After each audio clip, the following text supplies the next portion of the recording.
बिस्मिल्लाहिर्रहमानिर्रहीम। लाखों करोड़ों दुरूदो सलाम मोहम्मद मुस्तफ़ा सल्लल्लाहु अलैहि वसल्लम और आले मोहम्मद पर। मैं हूँ उमर दराज गोंदल। चूंकि सवाबी जलसे के बाद तहरीक इंसाफ के लोग जो हैं अपनी क़यादत के ऊपर सवाल उठा रहे थे और उन सवालों में कहीं हद तक वजन भी था कि कब तक आप इस तरह से घुमाते रहेंगे, कोई फाइनल कॉल दें, कोई इमरान खान की रिहाई का लाहे अमल दें, ये रोज लटका देना मामला, ये तो कोई हल नहीं है। तो आज अडयाला में चूंकि 190 मिलियन पाउंड केस की समाअत थी और मैंने आपको बताया था कि आज एक डिसाइसिव डे हो सकता है, एक फैसला कुन दिन हो सकता है। इमरान खान के खिलाफ इस केस की सजा भी सुनाई जा सकती है और हुकूमत वाले तो खुल के आज कह रहे थे, राना सनाउल्लाह, कि मुझे तो लग रहा है कि इमरान खान को 190 मिलियन पाउंड केस के अंदर सजा हो जाएगी। लेकिन सवाल यह है कि आपने 4 इससे पहले मुख्तलिफ मुकदमात के अंदर इमरान खान को सजाएं सुनाई, उससे क्या हुआ अगर 5वें में भी सजा सुना देंगे। लेकिन इमरान खान ने इस सारे मैटर के ऊपर कहा क्या है, आज चूंकि सहाफियों से भी गुफ्तगू हुई, 190 मिलियन पाउंड केस वाली समाअत की बात बाद में कहता हूं कि वो इस हवाले से ये है कि इमरान खान के हवाले से सलमान अकरम राजा जो पार्टी के सेक्रेटरी जनरल हैं, उन्होंने भी एक ट्वीट किया और शेख वकास अकरम जो है उन्होंने भी ट्वीट किया। शेख वकास अकरम ने कहा कि आज अडयाला जेल में मौजूद सहाफियों के सवाल के जवाब में खान साहब ने कहा कि सवाबी में नवंबर में मुल्कगीर एहतजाजी तहरीक का ऐलान उनकी हिदायत के मुताबिक था, मुतय्यन तारीख का ऐलान वो खुद करेंगे। ये तो हो गया शेख वकास अकरम ने। और उसके बाद सलमान अकरम राजा ने लिखा कि चंद मिनट कबल इमरान खान से अडयाला जेल में मुलाकात करके आया हूं। वहां मौजूद सहाफियों से गुफ्तगू में इमरान खान ने कहा कि सवाबी में नवंबर में मुल्कगीर एहतजाजी तहरीक का ऐलान उनकी हिदायत के मुताबिक था, मुतय्यन तारीख का ऐलान वो खुद करेंगे। इसका मतलब हुआ कि तहरीक इंसाफ कह रही है कि हमने इमरान खान की उस चीज को फॉलो किया है जो इमरान खान ने हमें कहा वो कर दिया। अब इमरान खान ने जो सहाफियों से गुफ्तगू किया है ये भी तहरीक इंसाफ के रहनुमा बता रहे हैं, वो शेख वकास अकरम हूँ, सलमान अकरम राजा हूँ। चूंकि अभी जर्नलिस्ट बाहर आएंगे और उनके बाहर आने के बाद वो इस मामले को रिपोर्ट करेंगे, उनकी गुफ्तगू, तो मेरा ख्याल है इसके ऊपर मोहर सख्त हो जाएगी। अब ये तो इमरान खान कह रहे हैं और दूसरी जानिब राना सनाउल्लाह है, वो तड़ियां भी लगा रहे हैं, कस्में भी उठा रहे हैं। अब वो कहते हैं जी ये अली अमीन गंडापुर दोनों जानिब खेलते हैं, ये मिले हुए हैं और उनका जी अब अली अमीन गंडापुर जो है वो ठीक होकर जाएंगे, इस किस्म की बातें हैं। अब मजीद जो उन्होंने बात की, उन्होंने कहा जी इस्टेब्लिशमेंट के जो मौजूदा सरबराह हैं वो आंख मारने वाले नहीं हैं। ना उन्होंने पहले 2 साल और ना आगे 3 साल किसी को आंख मारनी है। पीटीआई को जब भी बात करनी है तो हमारे साथ सियासी कुव्वतों से ही करनी है। इमरान खान अपने खुद ही दुश्मन है। मुझे लगता है कि 190 मिलियन केस में इमरान खान को सजा होगी, अभी रिहाई नहीं देख रहा। यानी दूसरे लफ्जों में मुस्लिम लीग नून अब कस्में खाने के ऊपर आ गई है कि जी इस्टेब्लिशमेंट और इमरान खान का मैटर जो है वो किसी समत में नहीं होगा। भाई आपने आर्मी चीफ का टेन्योर 3 साल से बढ़ा के 5 साल किया, दूसरे लफ्जों में आपने 2 साल की एक्सटेंशन भी दे दी और अब आप कस्में भी खा रहे हैं, तो फिर आप अंदर का डर और खौफ मार रहे हैं।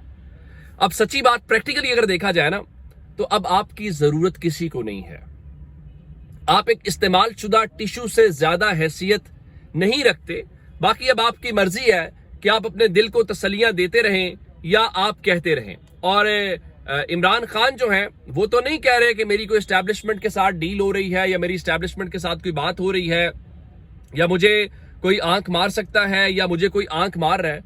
तो ये सारे का सारा मसला तो खैर आपका अपना है और आप अपने अंदर के डर और खौफ को मार रहे हैं। इमरान खान तो आज भी अडयाला जेल में 190 मिलियन पाउंड केस का जो मैटर है उसको फेस कर रहे थे और उनको 342 का जो बयान रिकॉर्ड कराना है उसमें उन्होंने आज मोहलत मांगी और 79 सवाल थे, तो उन्होंने कहा जी हमें टाइम चाहिए।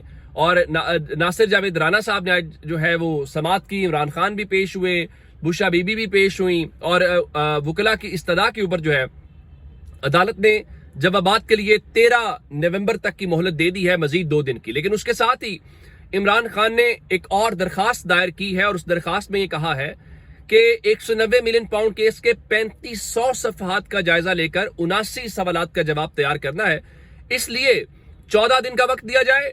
दूसरी जानिब बर्रियत की दरखास्त में इस्लामाबाद हाई कोर्ट का ऑर्डर भी अभी नहीं आया, इसलिए इंतजार किया जाए। तो उन्होंने दरखास्त दायर की, एहतसाब अदालत ने भी कहा जी हमें इस्लामाबाद हाई कोर्ट से कोई ऑर्डर मौसूल नहीं हुआ। तो इससे आपको अंदाजा होता है کہ چیزیں یہ کیسے دوڑانا چاہتے ہیں. جیسے حکومتی وزیر بتا رہے ہیں کہ عمران خان کو سزا ہوگی کہ نہیں ہوگی, اور پھر دوسری جانب پریشانی کیا ہے. پریشانی کا ایک عالم آج ہمیں اسلام آباد ہائی کورٹ سپریم کورٹ میں دیکھنے کو ملا. وہ اس طریقے سے کہ جسٹس منصور علی شاہ صاحب ایک ٹیکس سے متعلق کیس کی سماعت کر رہے تھے, تو جو انہوں نے ریمارکس دیے, جو وہاں سے کورٹ رپورٹرز نے رپورٹ کیے, وہ بہت دلچسپ ہے. انہوں نے کہا کہ اس وقت کوئی آئینی بینچ نہیں ہے, تو یہ جو غیر آئینی بینچ بیٹھا ہے اس کا کیا کرنا ہے. ان کا یعنی اس وقت کوئی آئینی بینچ ہمارے سامنے نہیں ہے, تو چونکہ ہم بیٹھے ہوئے ہیں کیسز کو سن رہے ہیں, تو اگر ہم اس تشریح سے پھر تو غیر آئینی بینچ ہوئے, تو اگر ہم غیر آئینی بینچ ہوئے ہیں تو اس کا کیا کرنا ہے. ان کا کہ جب تک آئینی بینچ نہیں بیٹھے گا تو کیا ہم غیر آئینی ہیں. مطلب ہے کہ جب تک آئینی بینچ نہیں بیٹھتا تو آئینی مقدمات نہیں سنے جائیں گے. ان کا اگر ہم اس کیس کو سن بھی لیں تو کوئی ہمیں پوچھ نہیں سکتا. اگر ہم کیس کا فیصلہ کر بھی دیتے ہیں تو کیا ہوگا. نظر ثانی کی درخواست ہمارے پاس آئے گی تو ہم کہہ دیں گے کہ ہمارا دائرہ اختیار ہے. اب یہ بڑا دلچسپ معاملہ ہے. وہ اپنے آپ کو غیر آئینی بھی کہہ رہے ہیں کہ کیا ہم غیر آئینی ہے. دوسرا کہہ رہے ہیں کہ اگر ہم سن بھی لیں تو کیا ہو جائے گا. پھر وہ کہہ رہے ہیں کہ جناب کل کو نظر ثانی ہمارے پاس آئے گی تو ہم کہہ دیں گے ہمارا دائرہ بند ہے.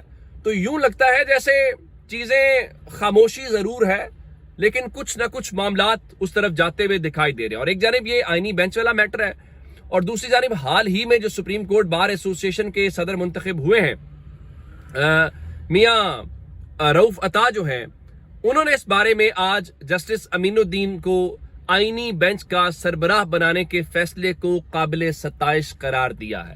یعنی انہوں نے اس فیصلے کی تعریف کی ہے. حیرانگی کی بات یہ ہے کہ شاید یہ پہلا موقع ہوگا کہ جہاں پہ ہم یہ دیکھتے ہیں کہ سپریم کورٹ بار ایسوسی ایشن, سپریم کورٹ کا آئینی بینچ اور حکومت آن بورڈ ہے.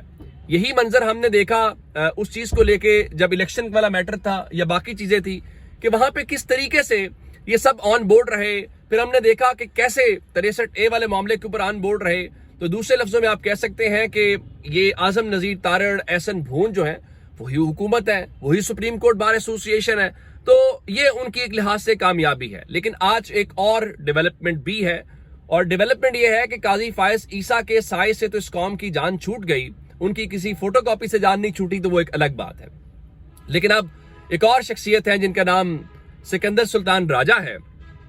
سکندر سلطان راجہ کے علاوہ سندھ اور پنجاب کے جو ممبران ہیں وہ 27 جنوری کو ریٹائر ہو جائیں گے. پہلے یہ ہوتا تھا کہ چیف الیکشن کمشنر اگر ریٹائر ہوتا تھا وہ گھر چلا جاتا رہا, اور جو سینئر ممبر ہوتا تھا وہ چیف الیکشن کمشنر کے طور پہ کام کرنا شروع کر دیتا تھا. لیکن اس ترمیم کے اندر جہاں بہت سارے لوگوں کو نوازا گیا ہے, اس کا ایک بینیفیشری سکندر سلطان راجہ بھی ہے. جس کا مطلب یہ ہے, اس ترمیم میں کہا گیا ہے کہ جب تک اگلا چیف الیکشن کمشنر اپوائنٹ نہیں ہوتا تو جو موجودہ یا سٹنگ الیکشن کمشنر چیف ہوگا وہ کنٹینیو کرے گا. اب ان 3 لوگوں نے اگر ریٹائر ہونا ہے تو اطلاعات یہ ہیں کہ جی حکومت نے نئے چیف الیکشن کمشنر اور ممبران کی تعیناتی کے لیے مشاورت شروع کر دی ہے, اور ریٹائرڈ جو ججز ہیں, جو بیوروکریٹس ہیں, ان کی فہرست تیار کی جا رہی ہے, اسکروٹنی کی جا رہی ہے. اس حوالے سے چیزیں آگے ڈیسائیڈ ہوں گی. جب آپ کو سکندر سلطان راجہ کو آپ ریٹین کر سکتے ہیں, وہ تب تک رہیں گے جب تک اگلا بندہ نہیں آتا, اور سکندر سلطان راجہ آپ کو وہ تمام جو کیا کہتے ہیں کہ ریزلٹس بھی دے رہے ہیں, تو پھر کیا ضرورت ہے نیا چیف الیکشن کمشنر لگانے کی یا باقی ممبران لگانے کی. تو کم از کم مجھے یہ بات سمجھ نہیں آتی, یا میں نہیں مانتا. میں یہ سمجھتا ہوں کہ ہاں ظاہرہ میڈیا میں خبروں کے لیے یا ہلچل کے لیے تو ہوگا, لیکن پریکٹیکلی وہ چاہیں گے کہ ہم سکندر سلطان راجہ کو ہی ریٹین کریں. اپنا بہت سارا خیال رکھیے گا. خدا حافظ.